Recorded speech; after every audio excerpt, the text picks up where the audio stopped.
Pleasure to have you here, and welcome to INGENIO. Today we have the pleasure of kicking off the new academic season with a special guest, Professor Richard Nelson, Emeritus of International Political Economy at Columbia University, and widely recognized for his contribution to social sciences in general, mostly economics, and for being one of the pioneers in an area of study that we loosely call innovation studies. Richard Nelson trained as an economist and moved his first step at the front line of technology policy in the United States. He served as a research analyst at Rand Corporation with a brief stint in the Council of Economic Advisors under President Kennedy. These first-hand experiences shaped his vision of economics as a toolbox that should be aimed at real-world problems.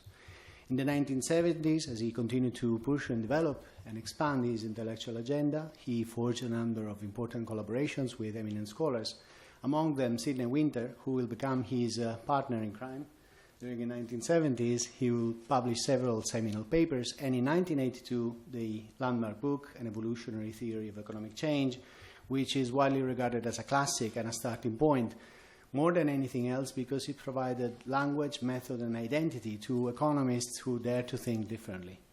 From then on, Richard Nelson's research has become a platform where it is desirable and even useful to cross-fertilize across social sciences, and has become a point of reference for an expanding and very vibrant intellectual community, an intellectual community that tries to coexist, sometimes successfully, sometimes not, with other tribes within the social sciences. But besides his academic merits, Richard Nelson has been and continues to be an inspiration for several generations of scholars, and that's not beyond his intellectual achievements. It's also because of his genuine curiosity, his enthusiasm, and his continual interest in the social and economic world. Today, he will share with us some reflections on the uneven development of human know-how and the challenges that uneven and uncertain technological and scientific process raised for policymakers.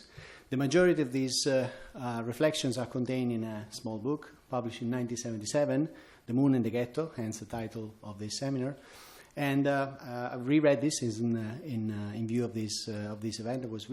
I could really appreciate the extent to which these themes were relevant 35 years ago as much as they are today. So we really look forward to listening to them from the original source. So without any further ado, let me leave the word to Professor Richard Nelson. All yours.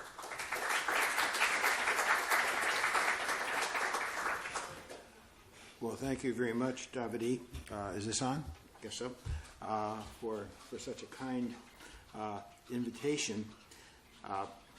There was an implication toward the end that I'm still thinking the same things I was thinking 30 years ago.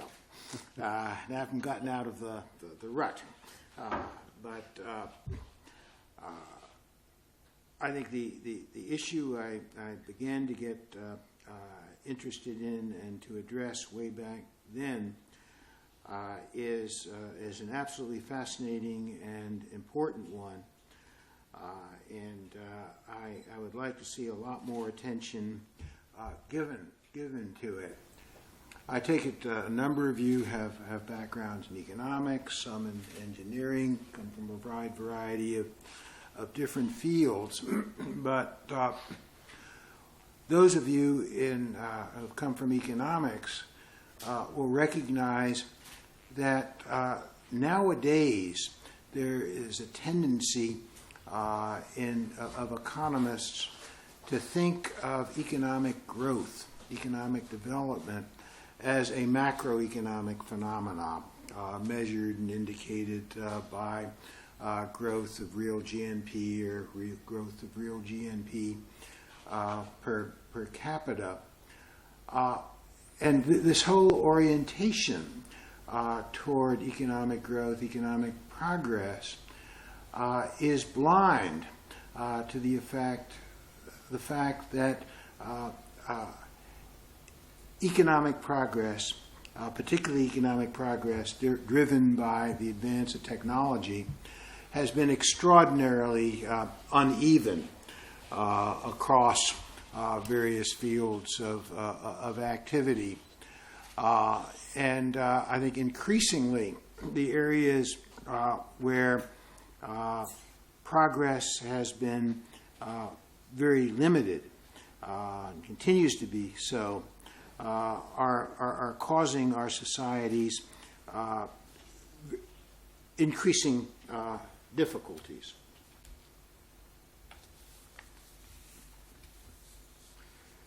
The title I use on this presentation is The Uneven Evolution of Human Know-How. Many, many years ago, Robert Solow did a study that my colleagues recognized as path-breaking, identifying that by far the most important factor behind the economic growth in productivity and per capita income that had been achieved during the 20th century was technical progress. Actually, this wasn't a new idea in economics at that time, though it was sometimes regarded as a new idea. For those of you who have at one time in your career read Adam Smith's The Wealth of Nations, you will recall that the start of The Wealth of Nations is about Adam Smith's famous example of the advance in the technology and practice of pin making. So he starts out by looking at technical progress as the key driver of economic growth.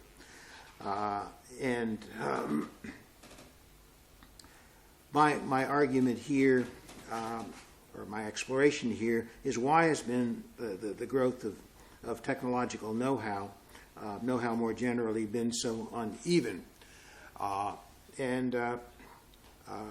As I say on the slide, I am treating know-how as the body of knowledge that at any time molds and supports and constrains the goal-oriented practices from making steel, and I'm going to use it more broadly, to educating children, used in a field that's performed by those skilled in the arts.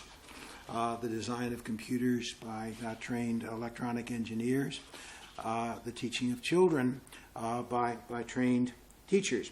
And I'm going to use the term technologies, just to keep the exposition simple, to denote the practices that are used. So I recognize some of you will blanch when I talk about the technology of teaching, or the way teaching practice proceeds as involving a set of techniques or technologies. But that's what I'm going to do, and I hope you don't mind or get bothered by the language too much.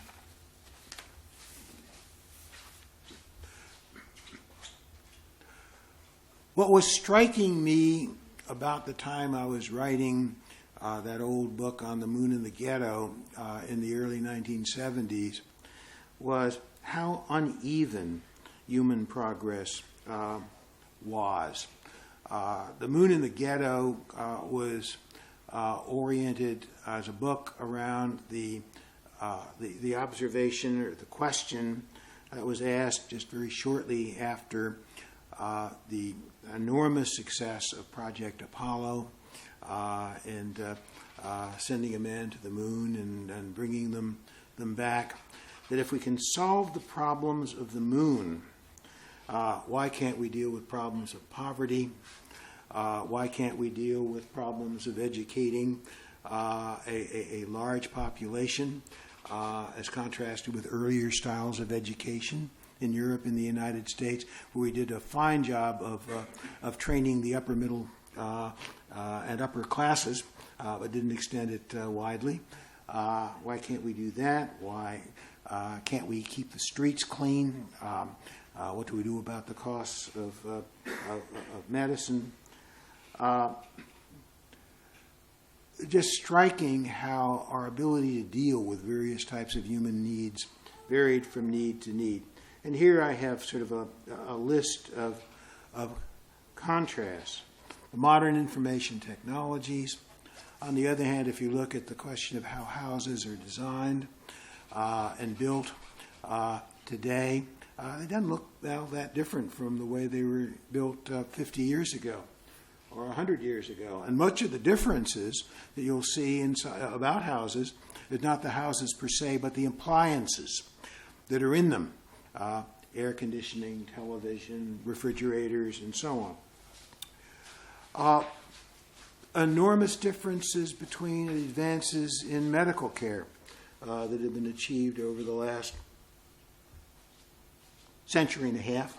I guess you would date sometime toward the middle of the 19th century when you began to get sustained progress in some areas of medicine. We certainly practice medicine in enormously different ways than we used to. Doctors are trained differently. On the other hand, if someone who was a teacher in Spain in the middle of the 19th century wandered into a classroom today that's teaching 6- and 7-year-old children to read, she or he would be struck by how similar what is going on is. There might be things like television sets and computers and whatnot. The way we teach kids hasn't changed very much, nor have we done much of a better job of it. In some ways, it's declined. This unevenness is a fractal phenomena, in the sense that as you disaggregate and look at finer levels, you see the same kind of unevenness. So that if you look at medical care, where by and large we have had an enormous amount of progress in some areas, not others. We've done a wonderful job with respect to almost all infectious diseases, though, as those of you who follow what's going on in medicine at the present time, there is real concern that Mother Nature and evolution is generating new generations of bacteria and viruses that are basically immune to our current antibiotics. So we may need to do that all over again to deal with it. On the other hand, progress in cancers has been extraordinarily uneven in some areas, like testicular cancers. We basically eliminated that as a problem for most men. On the other hand, if you have pancreatic cancer, you're not much better off now than you were 20 years ago or 50 years ago. I think that a number of you are coming from training in a business school or careers in business. And what I'm struck by is how uneven progress in management has been. If you call management a technology, a way of doing things. We have an enormous progress in managing inventories. And you ask why? The answer is we now know how to use computers and data. We've mechanized the whole progress. On the other hand, if you look at practice regarding the choosing of merger partners and the managing of mergers, we still have the same lousy record. Firms today have the same lousy record that they had 20 years ago and 40 years ago, and they are merging. And I, sort of looking at the situation from the outside, wonder if the economic world wouldn't be just as well off if we eliminated mergers and made them basically illegal. Because the vast majority of them turn out to be very, very badly. I was being interviewed by a couple of newspaper reporters just a few minutes ago, and we were talking about how do you manage the economy and the problems that we're having in doing that. I don't think we know how to manage an economy much better than we knew 20 or 30 years ago. And in fact, we seem to be managing it worse than I think we knew how to do 20 or 30 years ago. And that's very, very different from managing a computer system, which is a system of hardware, and we know how to manage that pretty well.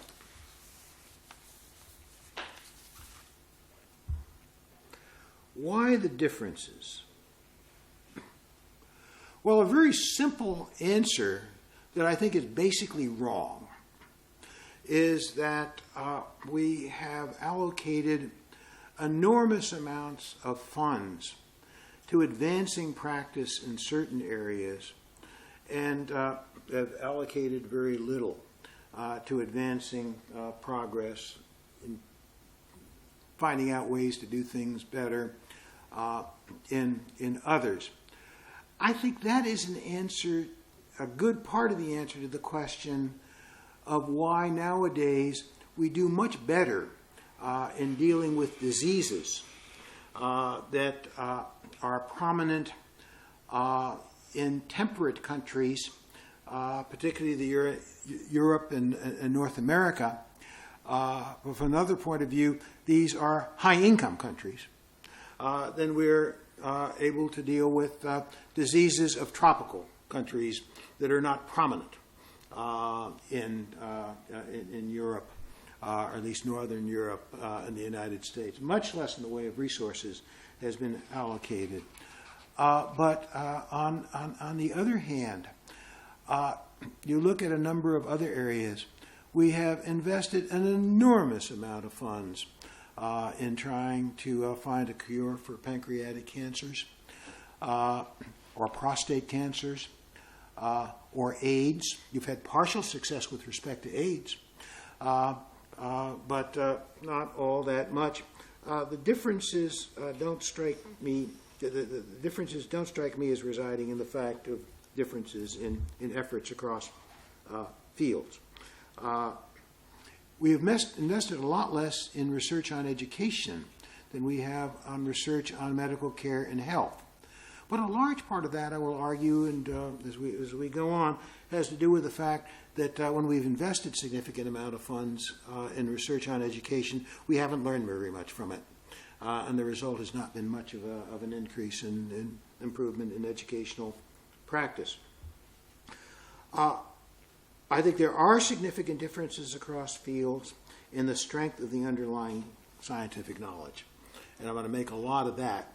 But that kicks the problem back a little bit to the question, why has scientific knowledge advanced so unevenly across fields where humans really want to know more? Why has, to go back to a discussion I had with some doctoral students earlier this morning, and to get into what we're going to go into here, physics is just a remarkably successful science in terms of the kinds of understanding that has been won. Chemistry is. Biology is a mixed bag in many ways. The social and psychological sciences are very weak. We know some things that we didn't know years ago, but it's just amazing how if, an economist, if you read a lot of the economic texts of the late 19th century, or read Alfred Marshall, Alfred Marshall seems to know an awful lot more about how industry works and how market economies work than you would find if you read the economic texts that we assign to our undergraduate students today. Differences in underlying knowledge, and virtually all the areas of technique where we've had enormous advances have been one in which we've developed artifacts. Physical artifacts, not all of them, but to a considerable extent. And we have significant differences across fields in the extent to which, for example, they've been able to take advantage of the electronics revolution that has occurred over the last number of years. You think about the advances in, say, in automobile technology that's been done relatively recently. A lot of it has to do with electronics, for example.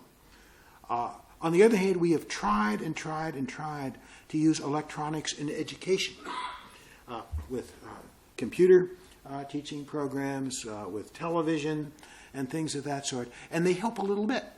There's no question of it. There's also no question that with the use of computers and television in poor countries of the world, and in unevenly populated parts of the world, you're going to be able to provide decent education in places that are very far away through the use of computers and television, as contrasted with having big schools. But basically, it hasn't changed the nature we educate people very, very much. So that leads you to the question, just how does technology advance? You have to have an idea of what the nature of the processes are before you're able to analyze seriously why have some technologies advanced very rapidly and others not. And I think by now virtually the whole community of scholars who have studied technical change some time ago have come to the conclusion that you have to understand this as an evolutionary process. An evolutionary process in the following senses. First of all, at any given period of time, in virtually any area of practice, what you will see in use is a considerable variety of different ways of doing things. Some just different, others different because they're more up to date, some of them are older, some of them are newer. At any given period of time, you will also see a whole bunch of new departures, new ways of doing things, proposals for ways of doing things that are better than the way it had been done before, new processes for making steel, a new automobile design or a new design of an automobile engine coming in. And they're in competition with each other and with prevailing practice. And some of them will turn out to be better, and some of them will turn out to be worse. And it's very, very difficult to determine in advance exactly what will be the winners and what will be the users. To a considerable extent, these are determined in actual competition with each other. So in that sense, it is very much a Darwinian evolutionary process that is going on. On the other hand, it clearly is different than biological evolution in that it's human beings and purposeful human beings and organizations that are engaged in creating the new and deciding what will succeed and what will not. And this is purpose-oriented, where biological mutation, at one level at least, isn't. And it's powered by understanding. In many cases, if you look at electrical engineering today and the development of the next round of computers, a tremendous amount of physics understanding lies behind what the engineers are designing. That, of course, is a very different kind of a thing than what you see in biological evolution. Also, biological evolution proceeds exclusively online, if you want to put it that way. It's the life forms that are out there in the world, operating in the world, and either succeeding and living and propagating or not, that is the story. One of the things that has happened regarding human innovation and technical change is an awful lot of at least the preliminary forms of the new things that come into play are developed offline by, years ago, inventors tinkering in a garage with something to see if they can't make it work. Nowadays, in a large number of industries, we have the institution called Research and Development Laboratories. And that basically takes the inventing process or aspects of the inventing process away from actual practice. And you fiddle around with it in terms of models. You try to learn as much as you possibly can about what will work and what will not work before you, in fact, try it out in practice. That's so in medicine, it's terms of electronics, it's true virtually everywhere. But on the other hand, I think one of the things that makes this thing continue to be an evolutionary process, there's no substitute for actually learning and actual use. You can do experimentation with respect to what medical technique will work and what will not, as much as you can with animals. But you're only going to learn what works and what doesn't. If in fact you bring it to the human population and do it online. A new automobile design, well designed in offline, has to be tested in practice. That's what goes on. We don't think our way through cumulative technological advance. We think a lot, but basically what really drives the system as well is feedback from practice. And again, as biological processes go, here too, this is a cumulative process where virtually always the technical change going on in the field today is building from what you had yesterday, both what worked yesterday, you try to do more of that, what didn't work yesterday or turned out to be a problem yesterday, so you're wrestling with the problem. But it's a cumulative process in that sense. And in every field that I know about, it's never done by one person or one organization. Many, many organizations are involved with each other in the process and competing. This leads me to a beginning of an exploration of what is involved in those areas where, in fact, you have had sustained rapid progress that over the years has been cumulatively vast. And I was just articulating that it is a mistake to think of technological advance as largely a process that is going on in R&D. R&D is a very important part of the process, but R&D only works if, in fact, it can work with characterizations of actual progress, of actual practice. That you have to know what actual practice is in order to improve on it. If you have new practice that you're going to bring in, you have to have that under control too. So what is needed, one of the things that is needed for practical advance in the field and continued advance, and I think this has been overlooked much too much, is that you have to have ability to control a practice and do it again and get the same results out of it and essentially teach someone who's the next generation coming on up or the new person you're training, this is what the practice is, here it is, this is how you do it, and that person has to be able to do it. It has to be transferable. Almost always a practice is used in a variety of different contexts and environments.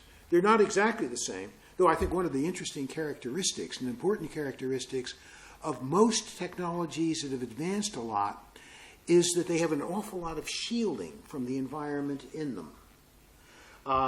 Indeed, if you look at an automobile engine or a rocket engine or a pharmaceutical that you take, it's got all kinds of wrappings around it that prevent the environmental differences from influencing the way it works very much. Almost always technologies, effective technologies, are shielded.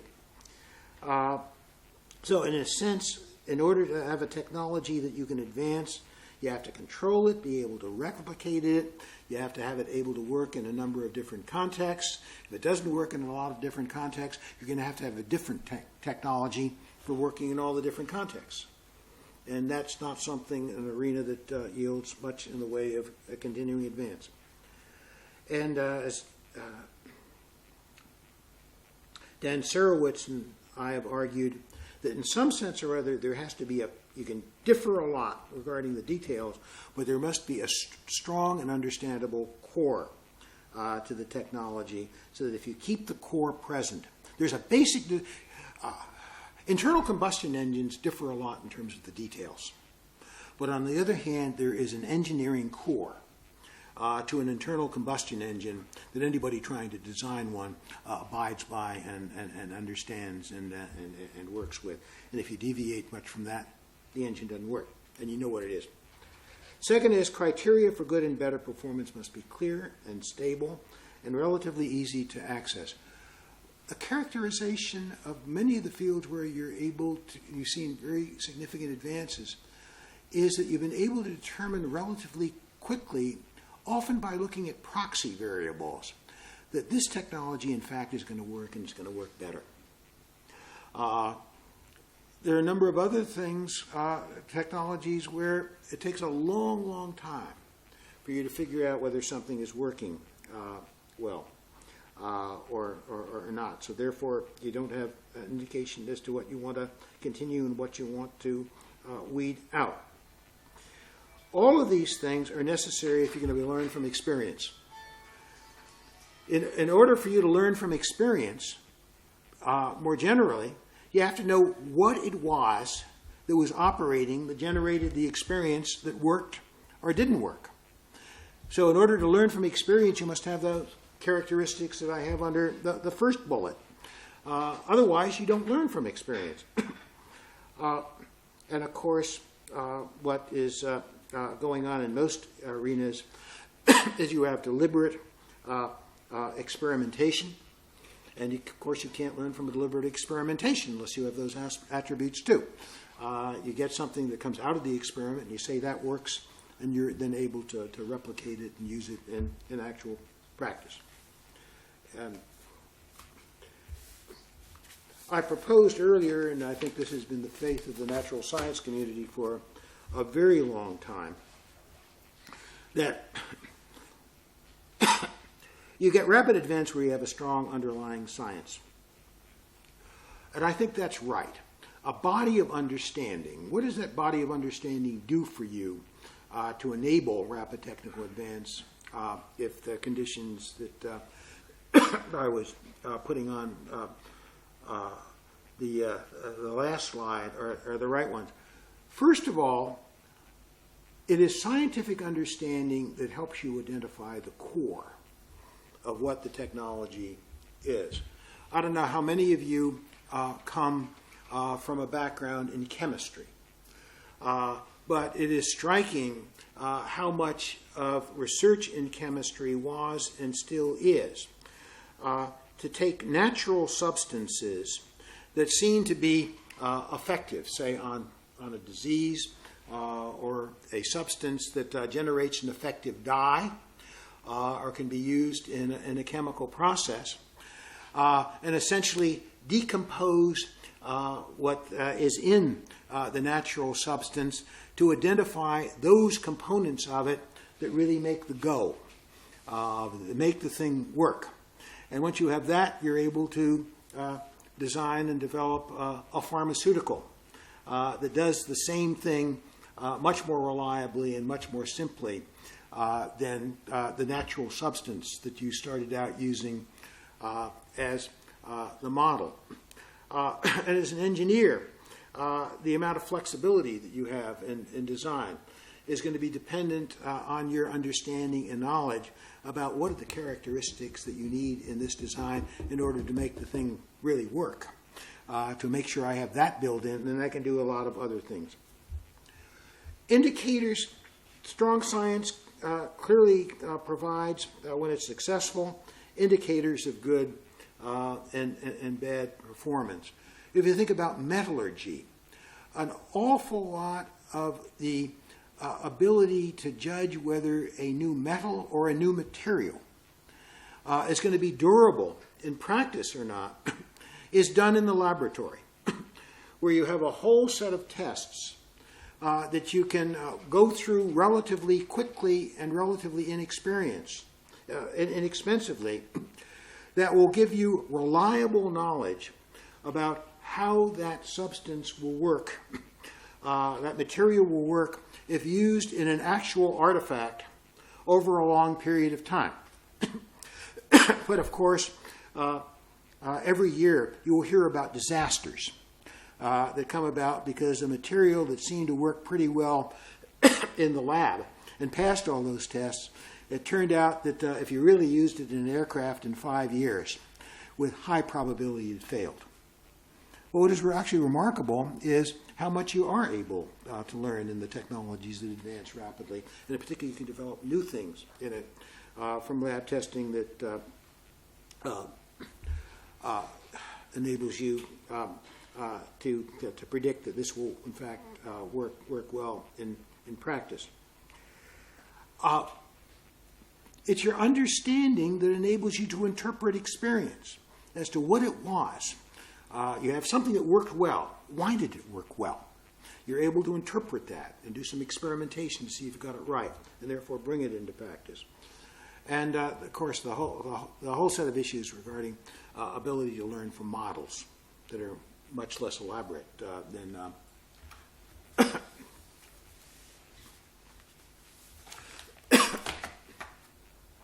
than what's going on in actual practice. Depends on your body of understanding what's going on.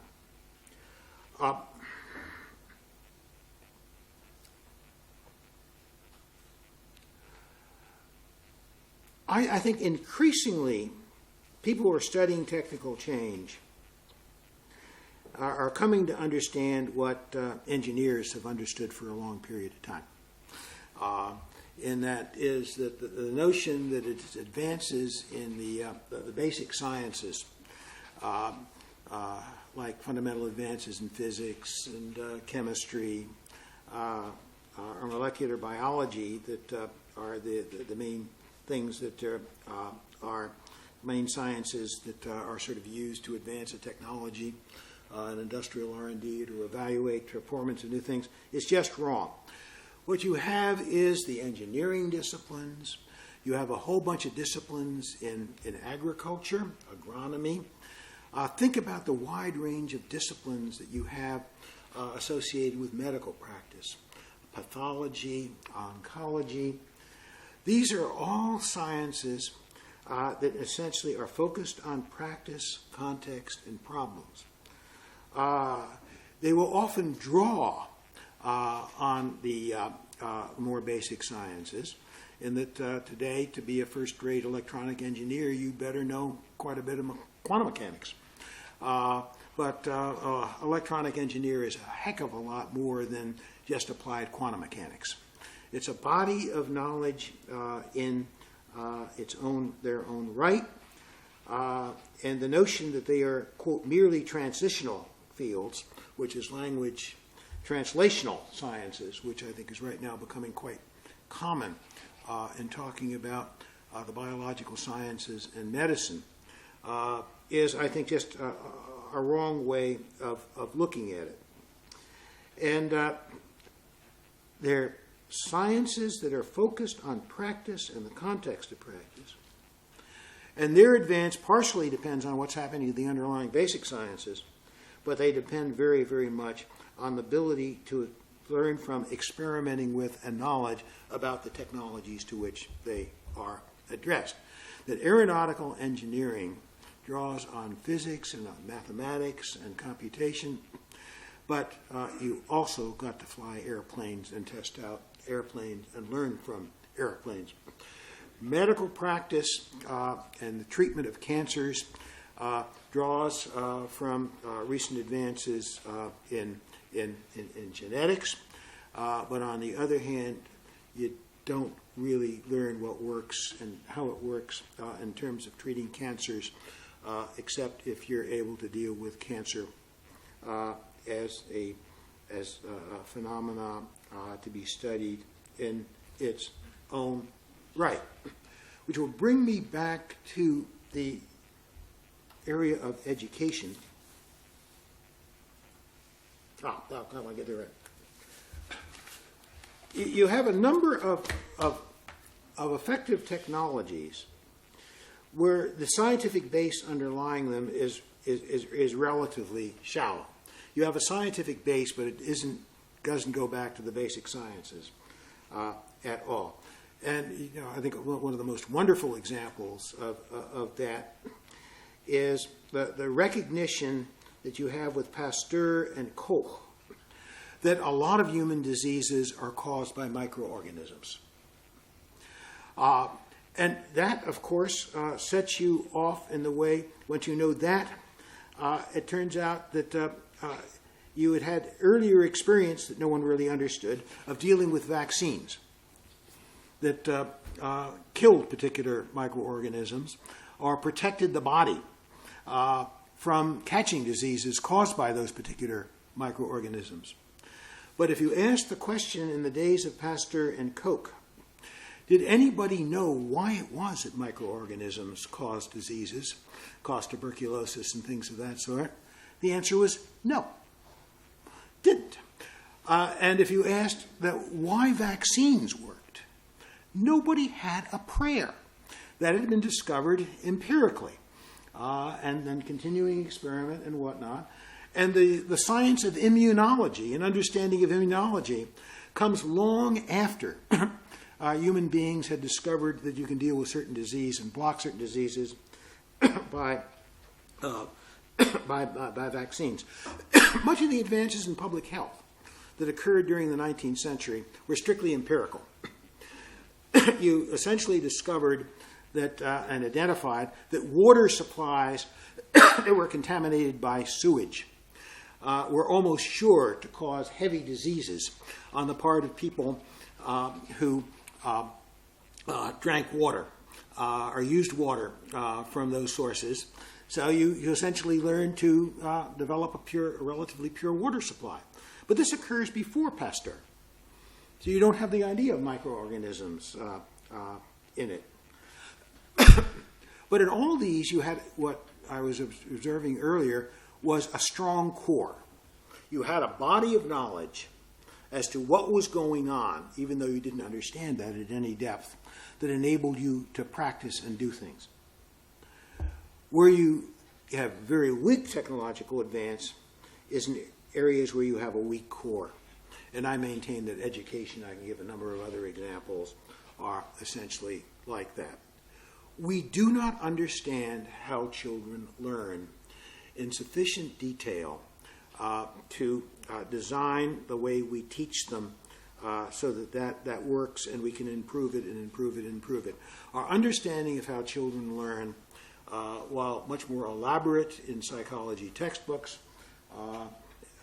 and you have elaborate theories of learning, is not that much more sophisticated in terms of how it matters in terms of how you teach children than was understood by sophisticated teachers in the 19th century.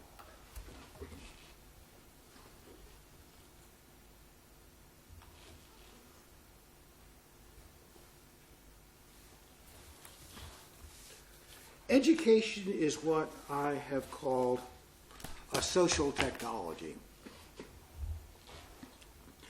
It is a way of doing something where you do not have much in the way of artifacts to work with, which carry the bulk of the technique or the technology that you are using. But one of the things that has enabled medicine to advance as effectively as it has is that virtually all the treatments and preventions, there are exceptions, are in the form of an artifact, a pharmaceutical. A particular way and particular technique for operating on an arm or a shoulder, an artificial hip. Once you have an artifact, and the artifact provides the bulk of the core of what is going on, then you're in a position to experiment with and try to advance the artifact. You have something to work with. There is no real artifact in education or in crime prevention, or I can give a number of other areas of that sort. And to perform effectively, it's basically what trained human individuals do using the technology. And as I put it up there, it requires skill and education, But what is done by an individual teacher and achieved is going to vary considerably from case to case. It is not routinized. The core is very loose. There is some opportunity for fruitful routinization, and you teach teachers particular ways of doing things. But teachers have individual skills, and children learn in different ways. They don't learn all the same way. And the attempt to routinize it too much will give you trouble, will hinder good performance. I mean, the characteristic of a good teacher, and I'm sure a number of you are very good university teachers, you will never teach the course on the same subject the same way. It's going to vary a bit. It's going to vary a lot depending on when you discover what the students are in it and what their backgrounds are, and if they differ and they're interested in different things, you tailor. What this means is that doing research on educational practices, which all countries do, is likely to be much less efficacious in generating widely used practices that are efficacious than discovering a better way of treating cancer if that involves a particular pharmaceutical, for example. And indeed, that's true. The laboratory school is common in ed schools in Europe and in North America and in everywhere these days. And you'll experiment in a laboratory, and something will work extremely well in a laboratory setting. And if you ask the question, you'll have an article written up about that. You'll tell teachers all about that laboratory setting, and you ask them to do the same thing in their setting, and they can't do it. Or if they try to do it and they think they've done it, it doesn't work in the same way at all. You've had very little progress through doing separate R&D in education. And my proposition is that it lacks virtually all of those categories that I listed earlier, and you're not going to have much in the way of advances in the way we educate kids or the way we deal with criminal justice. And these are going to be serious problems that are with us for a long time. And let me conclude.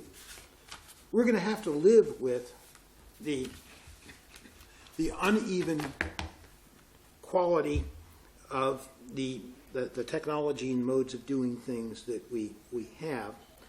And for the most part, we're stuck with them.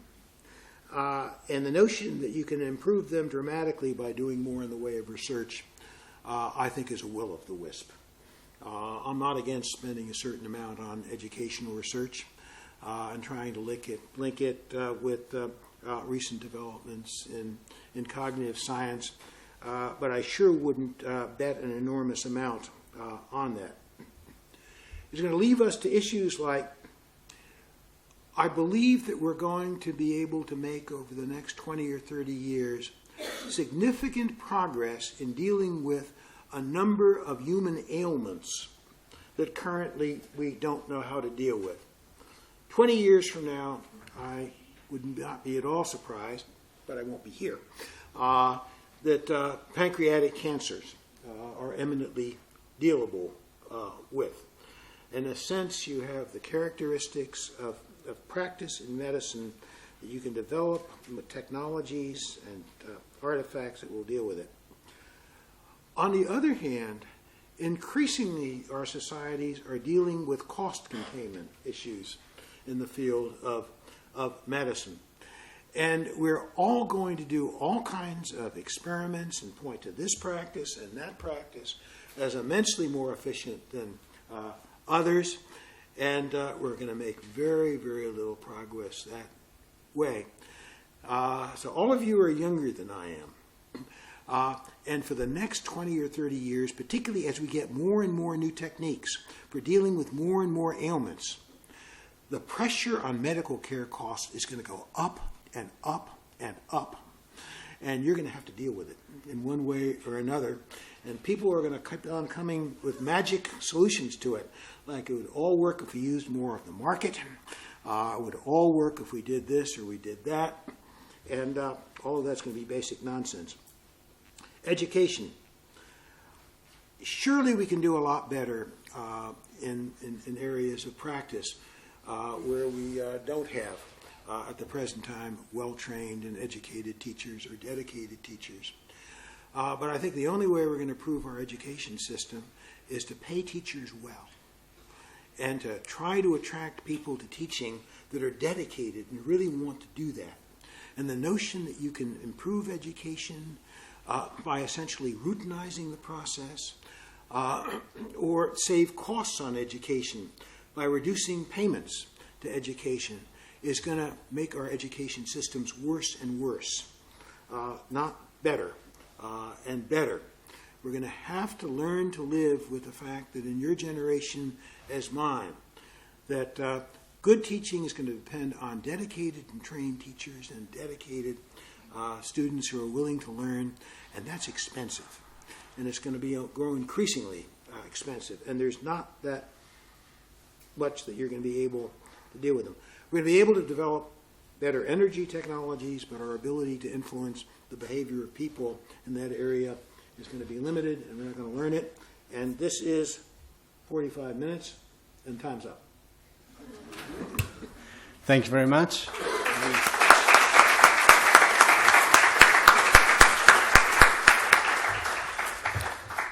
Thank you very much, Dick, for sharing these reflections. I'm sure they all sound very, very familiar, and they resonate a lot with our crowds. Let me start with two remarks and perhaps a question.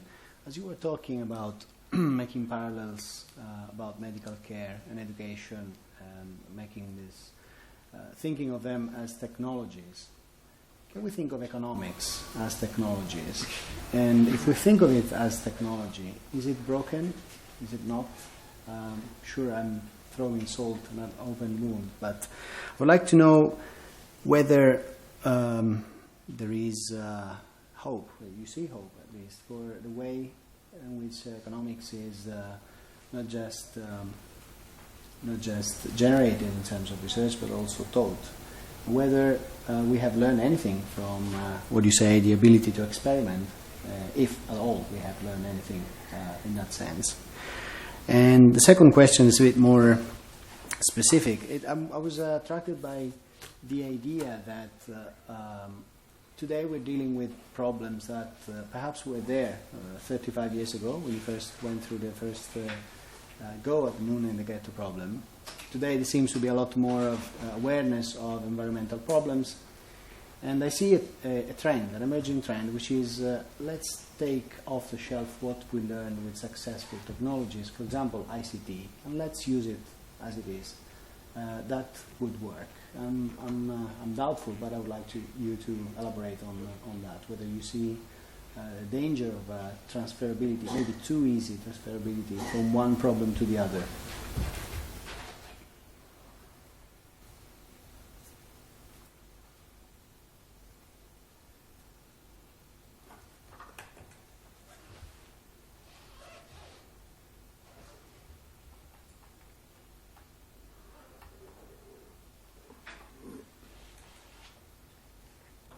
No, I'm using the term technology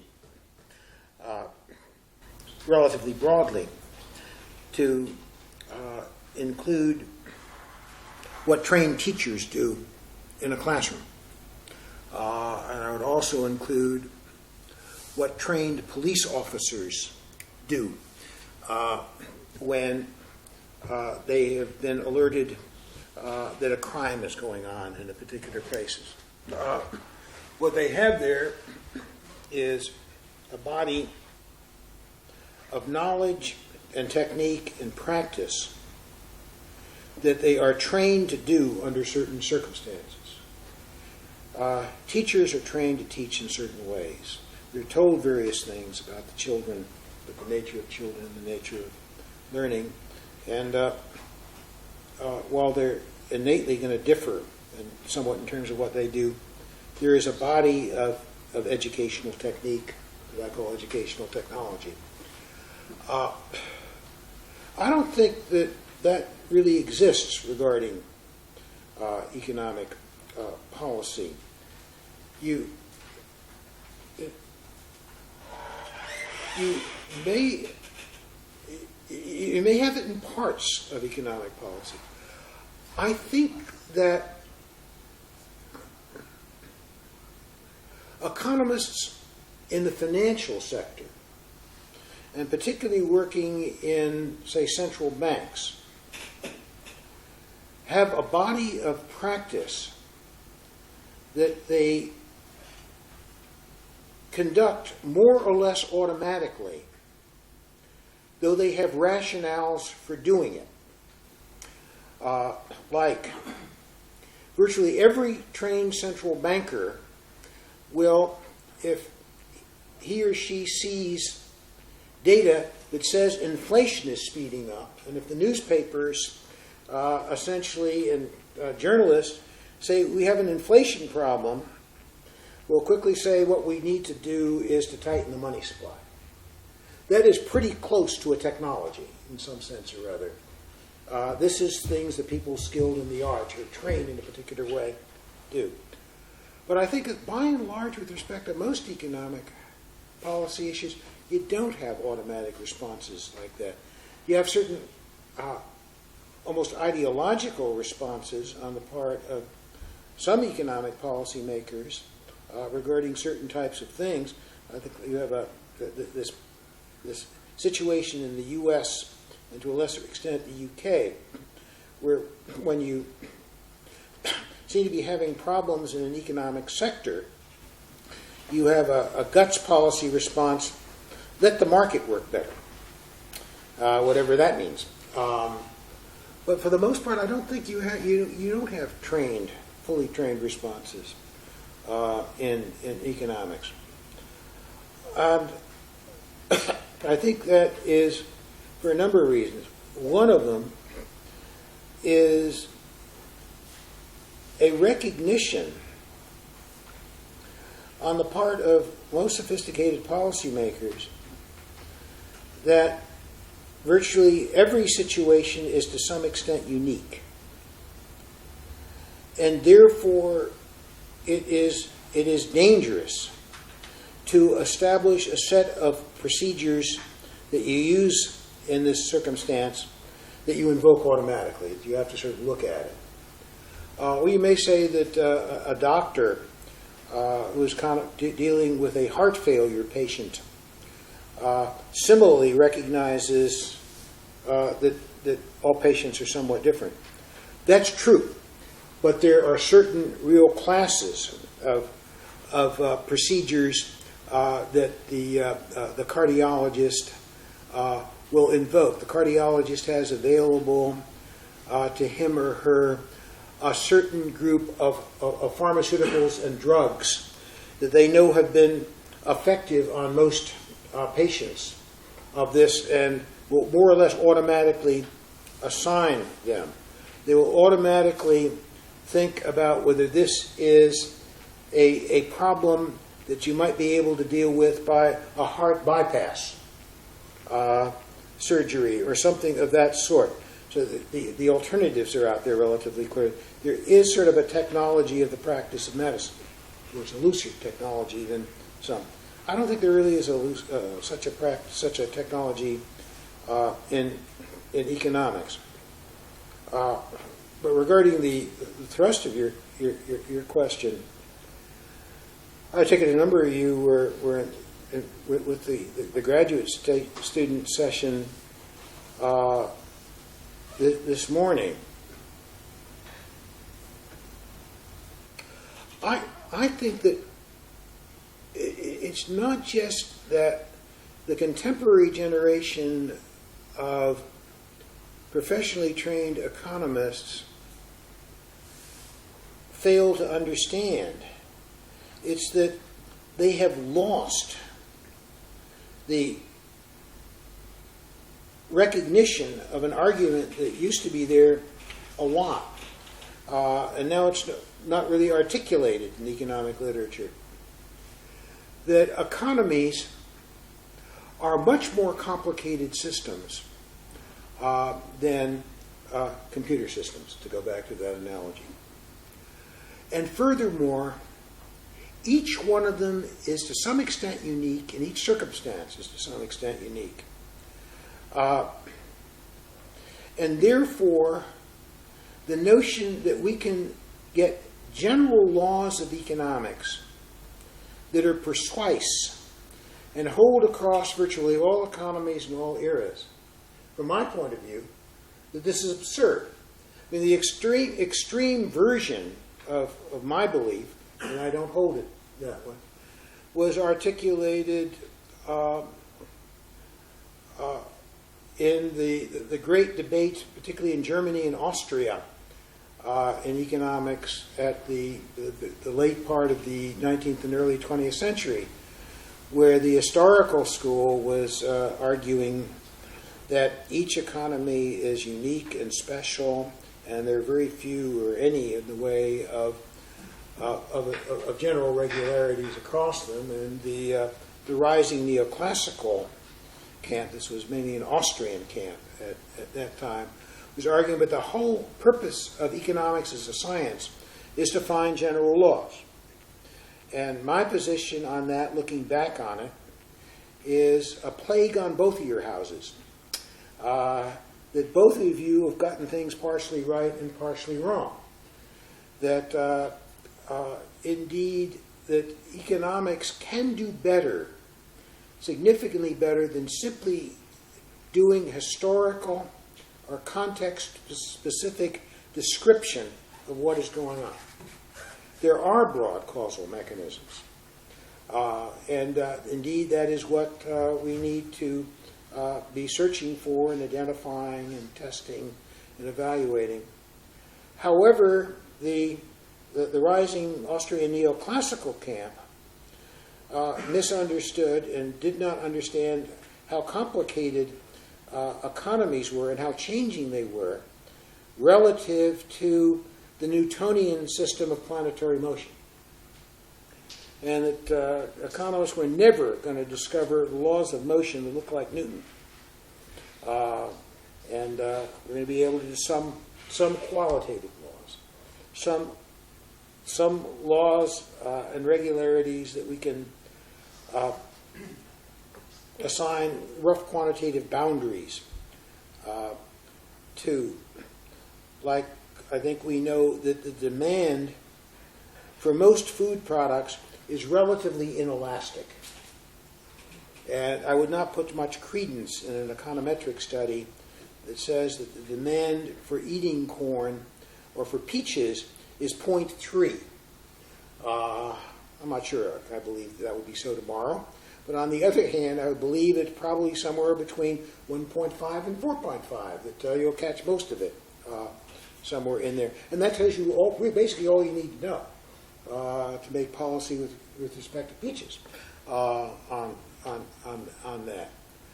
And I think that the way we economists think about economics as a field of study and write about it does not take into account that adequately. We keep on thinking that if we only work harder and get better indicators and do our econometrics right and put more math into it, we can be Newtons. And my notion is that is a very dangerous belief. Can't do it. Regarding your second question, I didn't get into the issue of the terribly great importance of components in the advance of various kinds of practices. And so much of the advance of medicine or of many fields has to deal with the advance of component technologies. In recent years, microelectronics, but also ability to do things in fields of chemistry. The organic chemistry is an enormously more powerful field. And if you can build a technology around chemical products, you're in wonderful shape. And indeed, often, in many cases, you will get advances in practice in a field that uses chemical products. For example, pharmaceuticals. They come about with no increase in knowledge whatsoever. Basically, a new pharmaceutical is developed, works well in a laboratory, turns out works well on people, you have a disease, right now, men with testicular cancer are in pretty good shape.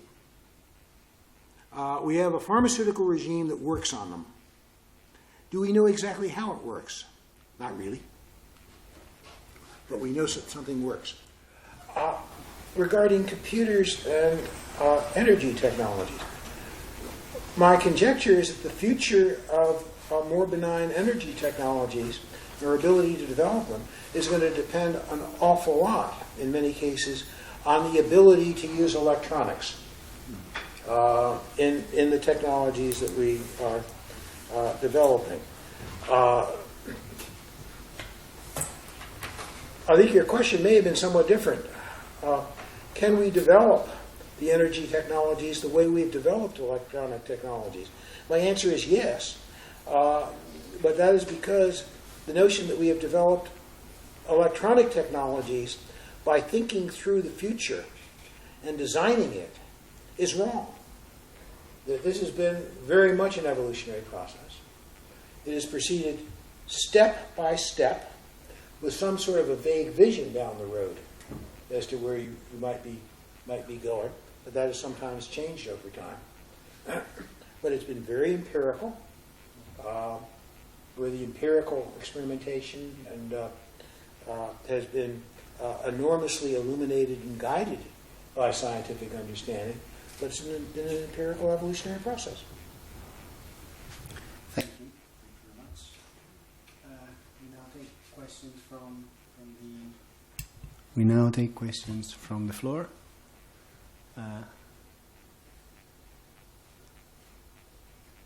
One at a time. The microphone? Yeah. I don't know.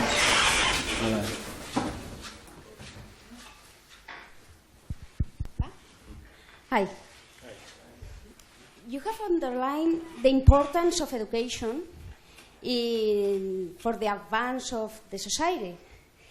Yesterday we had a news in the news that in Spain we have like 2 million young from 18 to 25 that they don't want to study, they don't want to work. It seems that that rate of ninis, we call this young generation, is increasing year by year. What a policymaker could do to deal with such a problem, I think, is imagine a society where people doesn't want to study, to get trained anymore. How can we deal with that problem? Because that is evolution, but on the contrary, for extinction. Thanks, Is Africa. it true, eh? Thanks, Africa. Well, that phenomena, which is a generation of people growing up who have limited interest in education and limited interest in work. If that is true, or to the extent that is true, that's a serious problem. There's no question about that. Though, if you go back and read John Maynard Keynes, he anticipated that the writing in 1937, 1938, 1940, he was anticipating that the economic problem of the future, that's us now, was that we would have a productivity level sufficient so that all reasonable human needs for food and housing and clothing and entertainment and whatnot could be met with only a small fraction of the workforce engaged in providing all those things. And therefore we faced it. And if you had everybody working, we'd have a glut of too many things being produced. And therefore the problem for the future was to figure out how you could increase the ability of societies to keep people at reasonable levels of income and support, but having much less work going on than had been the case in earlier years. By and large, we've achieved that. In some sense or other, much of human want has turned out to be virtually insatiable. If you look at the devices and things that we play around with at the present time, and the number of us work hard to get our income up to the level to be able to buy, they're just amazing. I am particularly struck, by the way, as I watch my granddaughter grow up, the range of toys that people now buy for their children is absolutely staggering. And by the way, it's not at all clear to me that the children are any happier with that enormous collection of toys than they used to be when they played with pots and pans and blocks and things of that sort. So the problem of satiability of human wants doesn't seem to be as severe as Keynes was talking about it, but rather takes on a somewhat different form. I am unpersuaded about the notion that the vast majority of the generation coming up isn't interested in education and isn't interested in work.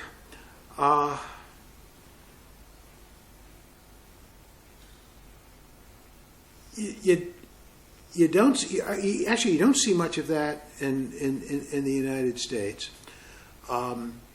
You see kids and families that really don't know what it is that they want to learn and are sort of turned off by learning certain sorts of things. But there is huge demand for education.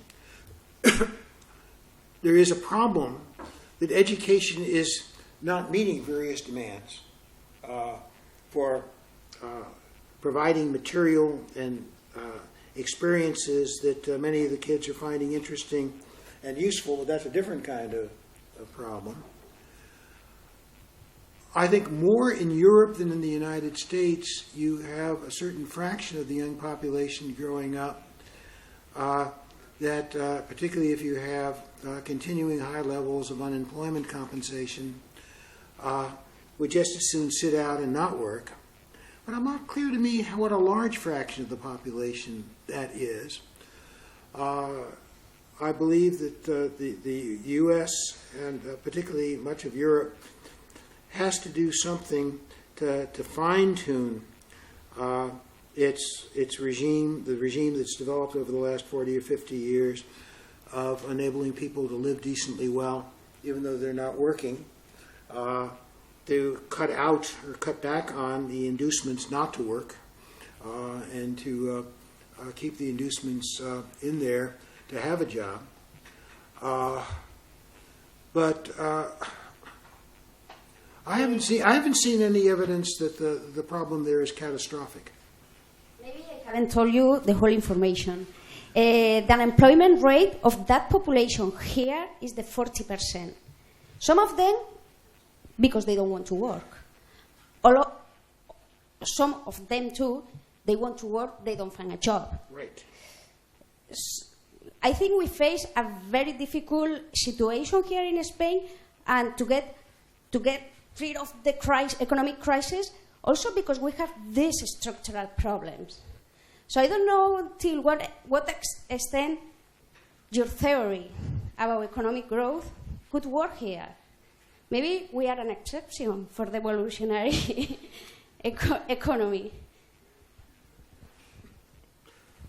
Well, before I came down to give this talk and to talk with you, I was talking with some newspaper reporters up in Davide's office. And there I was giving my interpretation of the dilemma, and I want to be very, very modest about this, in that I don't live in Spain.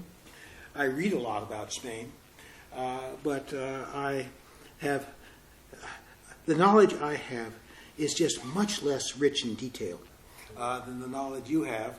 And it should be obvious from listening to me, I believe that detail matters. Matters a lot in terms of understanding. But the understanding that I have of the general problem in Spain, it may not be as severe as Greece, but it has something in common with it, is first of all, in order to deal in the short and the medium run with the general high levels of unemployment, including youth unemployment, there is no way that you're going to deal with that unless you have a much more expansionary fiscal policy. You need significantly more in the way of government spending and government programs in order to deal with that unemployment problem. The unemployment problem that you have in the short and medium run looks exactly to me like the kind of problem that Keynes was discussing in the 1930s. There ain't any jobs out there. It's aggregate demand insufficiency problem to a very considerable extent.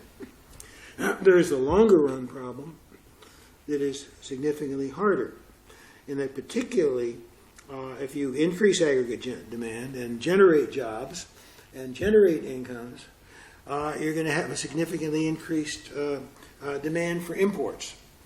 And the balance of trade problem is going to become much worse. And that is a problem. That is a problem. I don't think government deficits per se are a problem. I think that the rhetoric on them being problems is much exaggerated.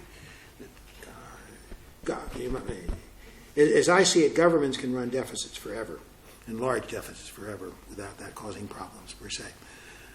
Countries can't run balance of trade deficits forever. And that is a much more severe problem.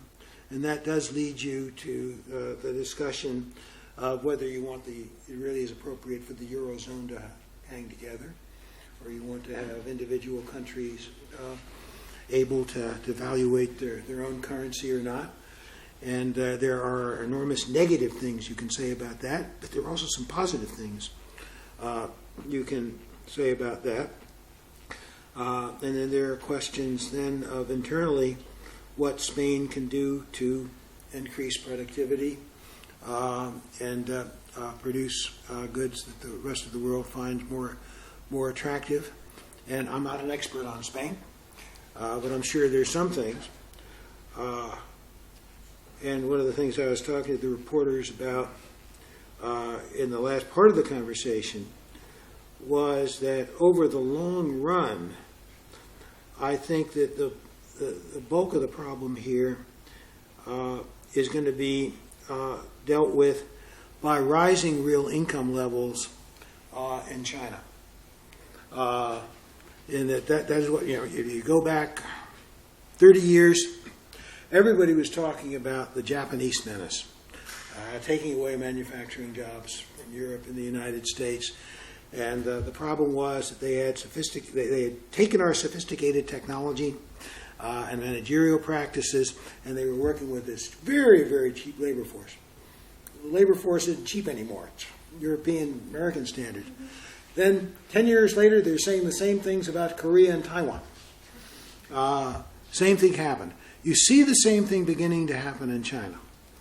However, and I don't know what the metaphors are in Spain, my name is not Pollyanna. And I don't know whether that means anything to you here. Pollyanna is a character in a children's story read among the British and their offspring, like the Americans and the Canadians, about someone who's always saying, if you look into the future, I can look at it through rosy eyes. I don't always look at the future with rosy eyes. I think the long-run solution to this problem, or partial solution to this problem, is going to be the rise of incomes in China, and it will happen. But that may take a darn long period of time to go on. And I think that in the interim, my belief about what the world needs in terms of policy machinery, and I think this would be very similar to the position advocated by Paul Krugman, though I've not talked with him about that, is that we need a set of international mechanisms and financial mechanisms that tolerate government deficits and international trade deficits for a much longer run than we're able to tolerate them at the present time. Because the long run evening out of wages and salaries and cost of production can take a long, long time to occur. So yeah, I don't think this has anything to do with evolutionary economics or neoclassical economics. I think it has to do with the way the economic world is unfolding at the present time. Okay, thanks. I think there is another question from Jordi. Yes.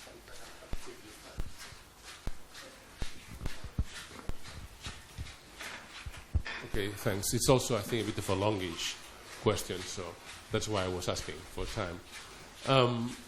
If I could play a bit of devil's advocate here, I imagine if you had given this speech in another audience, or a different type of audience, somebody might have come up and say, well, Professor Nelson, aren't you too pessimistic about the ability of social technologies to respond to challenges?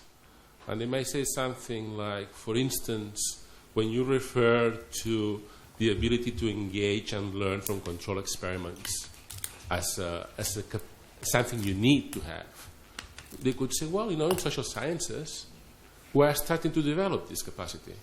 We're starting to develop this capacity thanks to the information technologies that allow us now to deal with huge data sets, analyze them with new, beautiful econometric techniques that allow us to apply experimental and quasi-experimental technologies to the analysis of social problems. And further, we can now devise ways of almost salami slicing social problems and provide solutions, like, for instance, in education, we can do things like scripting classes. We can provide methods of education by scripting very, very closely every teaching program.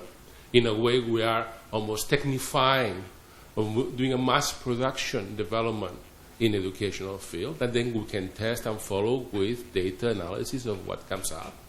And so big progresses could be made. The problem here, then they would continue.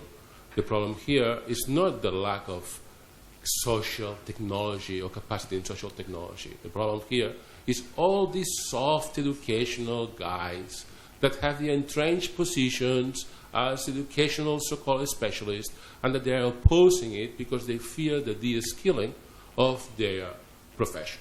And because they fear de-skilling, well, in the same way that you had people, sabotage in the time of the Industrial Revolution, now they are also sabotaging all these advances. So the problem is not one of technologies, but it's one of political opposition. Now, I feel I have to be very much against that. And that's an argument that I think President Bush, was much lover of.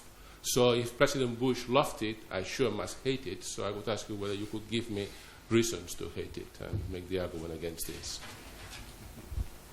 Thank you. I see much more promise in bringing more in the way of computers, electronics, mechanisms to enable individual children to learn through interaction with a particular device. And other developments like that use sophisticated artifacts in the education process. I see some considerable promise in that. I understand it has helped simplify the learning of particular kinds of very discrete and well-defined skills. You have programs that enable people to learn that very well. I have more faith in that than I have in the so-called controlled experiment, or the rhetoric of evidence-based educational methods, in large part because if you look closely at a number of the so-called controlled experiments, there is enormous intra-treatment variability. A particular named method of teaching a particular skill is nowhere near as homogeneous and as constant as routinized, to use the language I used earlier, as the use of a particular pharmaceutical to deal with a particular medical malady. And further, what comes out of those studies is some evidence to the effect that the X method, which I'll describe this way, looks as though it is superior as a way of teaching children than the Y method, in that we have the following statistical results on that.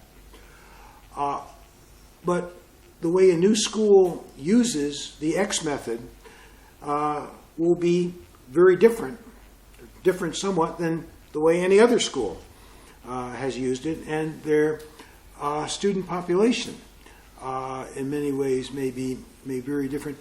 I think you have just an enormous innate variability there, and you may make some improvements, and I think the improvements you're going to make are through the development of artifacts. But the development of artifacts are mainly going to work in circumstances where what you're trying to teach is routine. I think it is not so hard to teach someone a particular mechanical skill or a particular method, if you have them, for solving a multiplication problem.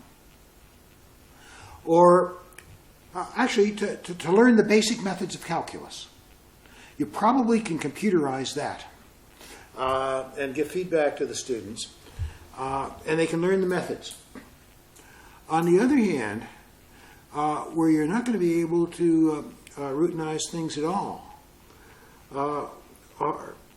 regarding fields where there's subtlety and variability, and you're not going to be able to summarize what is important to learn in 4 simple axioms. For example, in a history course in Spain, are you going to be able to teach in a routine way that part of Spanish history that has to do with the Spanish Revolution of the late 1930s and early 1940s? Can you imagine routinizing that? In some sense or other, what you have to do if you're going to, as a child, learn anything from it, is get a feel for what that terrible experience was in all kinds of dimensions and attributes.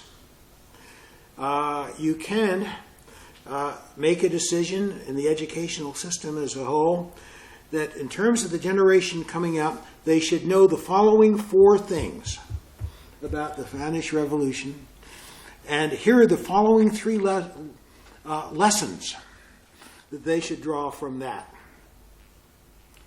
But I take it you don't want an education system that does that.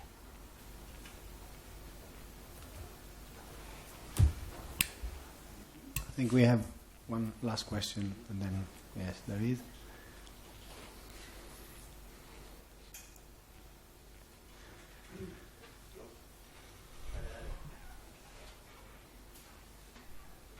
Working, yeah.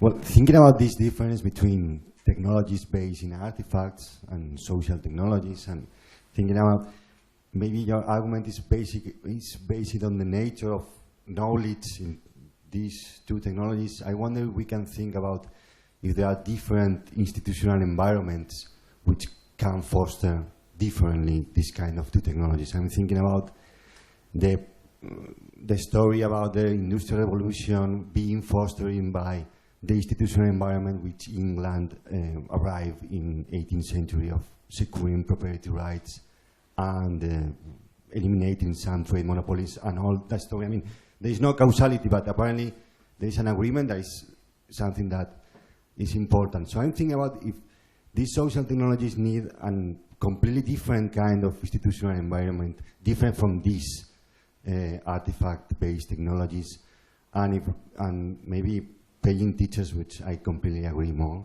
paying more teachers, which will be this kind of, this is the question about institutional environments for different kind of technologies, social and artifact. Thanks. I think you do need different social environments, different institutional structures. Institutional structures matter a lot. I'll get to your specific question in a minute.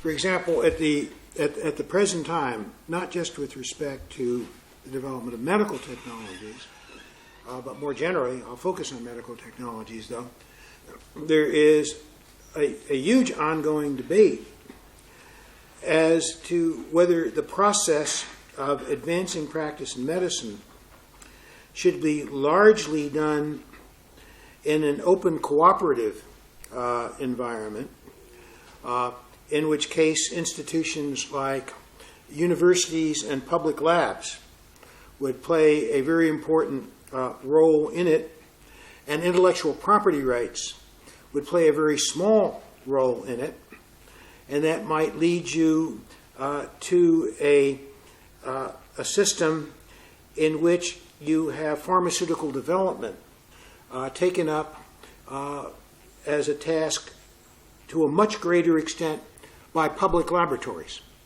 than is the case in most countries today. Though if you go back in history, you'll discover that a number of very important pharmaceuticals and vaccines have been developed in public laboratories.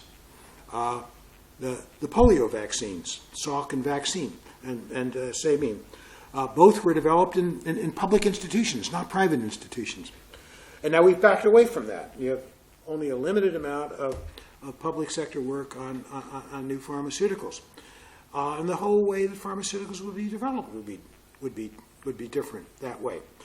I can see some great advantages. I can also see some disadvantages. Again, because I think social science is soft, and this is a social science question, I find it very difficult to know what would be better. Actually, I would right now opt for a more socially open system and less patenting. But I can't prove that case. But anyhow, institutional structure matters.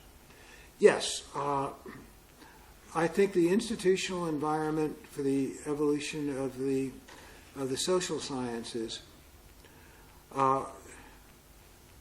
should be somewhat different from the evolution of the natural sciences. In many ways, it certainly is already. First of all, while recently you have had strange things like business method patents, which I think generally are a disaster. Social science knowledge or social science proposed technique is very seldom legal private property, as contrasted with most of the physical technologies areas where you have an awful lot of intellectual property that matters. Second of all, we are, I think, appropriately much cheaper to fund by governments than the natural sciences. It is enormously expensive to support a new biomedical researcher and her laboratory. And she's going to bring a laboratory, or she won't go, or she won't do her research without the laboratory. Most of us social scientists don't bring along a big laboratory, though we may be part of a research institute. The institutional structure needs to be different. I want to go back, however, to what I was proposing earlier. I think that the social sciences need a renewal and an advance of the old discussion regarding what we are and what we can hope to achieve. In some sense, I think we certainly should aim to be sciences rather than simply the humanities. And I take it the position of the German historical economist was that economics should be like the humanities, which is just essentially report and by metaphor, as it were, like writing a novel that influences how people think about something. That's how we influence it. I think we can do scientific research. I think in a number of cases we can identify certain broad things that work and certain things that don't work. By the way, in the field of education, I think we've already identified this. We've identified this econometrically. My argument is not against econometrics.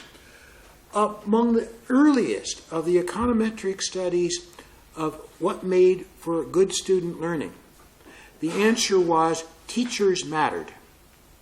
There was an enormous difference from teacher to teacher in terms of how their students learned. And then we got various attributes, though not clean ones, on what made for good teachers. An awful lot of it, by the way, was things like attitudes, beliefs in the importance of teaching, willingness to work. Things like whether they had a college degree or not mattered, but only a little bit. So therefore, it was very difficult to build into hiring practices. Like you couldn't solve the good teacher problem by only hiring teachers with college degrees. But you learned that good teachers mattered. And we refused to build on it.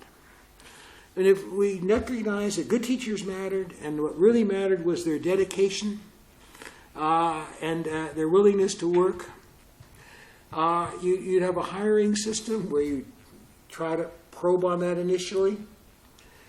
You wouldn't have your tenuring system, if you had a tenuring system, would essentially spend a lot of attention sort of observing how teachers taught in classes, as well as scores of students and things of that sort. And you'd pay a lot to attract and hold good teachers. But you wouldn't make the mistake, which I think is now being made in a lot of the proposals on teacher salaries, that essentially you have a system that rewards good teaching as a motivation for good teaching. My conjecture is that good teachers are not that motivated by especially high salaries. They are certainly dismotivated by lousy salaries. Now what you want is a system that respects good teaching, respects it highly, and essentially winnows and screens down and attracts people who want to be good teachers because it's a respected discipline in the society, and essentially does some careful checking on the new teachers that come in as to whether they're learning to be good teachers or not. And I think we've learned all that from social science research, some of it quantitatively. Okay, thank you very much. I think we should stop this session. We've certainly appreciated and enjoyed this. And please join me in thanking Professor Nelson.